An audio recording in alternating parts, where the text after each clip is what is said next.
അമൃത എന്നൊരു ഭക്ത ചോദിച്ചിട്ടുണ്ട്, സവിത ചേച്ചി നമസ്കാരം. നമ്മുടെ വിശ്വാസത്തിനെ ആരെങ്കിലും ചോദ്യം ചെയ്യുകയാണെങ്കിൽ അവരെ നമ്മുടെ ഡിവോഷൻ ആൻഡ് ഡെഡിക്കേഷൻ ഭഗവാൻ മനസ്സിലാക്കി കൊടുക്കുമോ എന്നാണ് ചോദ്യം. തീർച്ചയായിട്ടും, എന്താ സംശയം? ഇതിന് ഉദാഹരണമാണ് നമ്മുടെ മുമ്പിൽ മഞ്ജുള വാരസ്യാരുടെ കഥ. ആരാലും അറിയപ്പെടാതിരുന്നിരുന്ന ഒരു വാരസ്യാര്, 10-60 വയസ്സോളം പ്രായമുള്ള ആ വാരസ്യാര് അനേക വർഷകാലമായിട്ട് ഡെഡിക്കേറ്റഡ് ആയിട്ട് ശ്രീ ഗുരുവായൂരപ്പന് മാല കെട്ടി ചാർത്താറുണ്ടായിരുന്നു.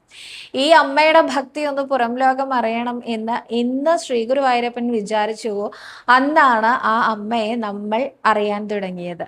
വർഷങ്ങൾ അനേകം കഴിഞ്ഞിട്ടും, എത്രയോ നൂറ്റാണ്ടുകൾ കഴിഞ്ഞിട്ടും നമ്മൾ ഇന്നും മഞ്ജുള വാരസ്യാരുടെ കഥ അനുസ്മരിക്കുന്നുണ്ടെങ്കിൽ അന്ന് ശ്രീ ഗുരുവായൂരപ്പൻ കൊടുത്ത അനുഗ്രഹം കൊണ്ട് തന്നെയാണത്, അല്ലേ?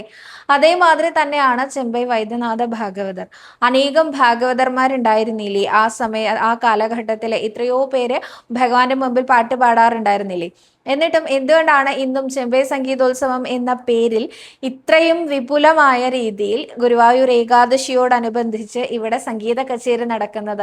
ശ്രീ ഗുരുവായൂരപ്പൻ കൊടുത്ത ഒരു വരം തന്നെയാണ് ചെമ്പൈ വൈദ്യനാഥ ഭാഗവതർക്ക് ഇത്രയധികം പ്രശസ്തി ഉണ്ടാക്കി കൊടുത്തത്.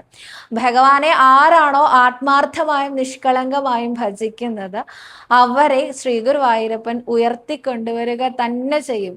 അവർ ലോകത്ത് അറിയപ്പെടുന്ന വ്യക്തികളായി മാറുകയും ചെയ്യും, അറിയപ്പെടുന്ന ഭക്തരായി മാറുകയും ചെയ്യും. അവരവരുടെ കഴിവിൽ അവരെ അറിയപ്പെടും. കാരണം ചെമ്പയുടെ കഴിവ് കൊണ്ടാണ് അദ്ദേഹം അറിയപ്പെട്ടത്, അല്ലെ? അദ്ദേഹം ഒരു ഭാഗവതരായിട്ടാണ് അറിയപ്പെട്ടത്. പക്ഷെ എത്രയോ ഭാഗവതരുണ്ടായിട്ടും ചെമ്പയെ മാത്രം എടുത്തറിയണമെങ്കിൽ ശ്രീ ഗുരുവായൂരപ്പന്റെ അനുഗ്രഹം കൊണ്ട് തന്നെയല്ലേ അങ്ങനെ അറിയപ്പെടുന്നത്. അതേപോലെ തന്നെ മഞ്ജുള വാരസ്യാരെ പോലെ എത്രയോ വാരസ്യാർമാര് ഇവിടെ മാല കെട്ടുന്നുണ്ട്. മഞ്ജുള വാരസ്യാരെ തന്നെ എടുത്തറിയപ്പെടാൻ കാരണം വാരസ്യാരുടെ ആ ഒരു ഭക്തി കൊണ്ട് തന്നെയാണ്. അപ്പോൾ ഭക്തനാണോ ഭഗവാൻ ഉയർത്തിയിരിക്കും, ഉറപ്പാണ്.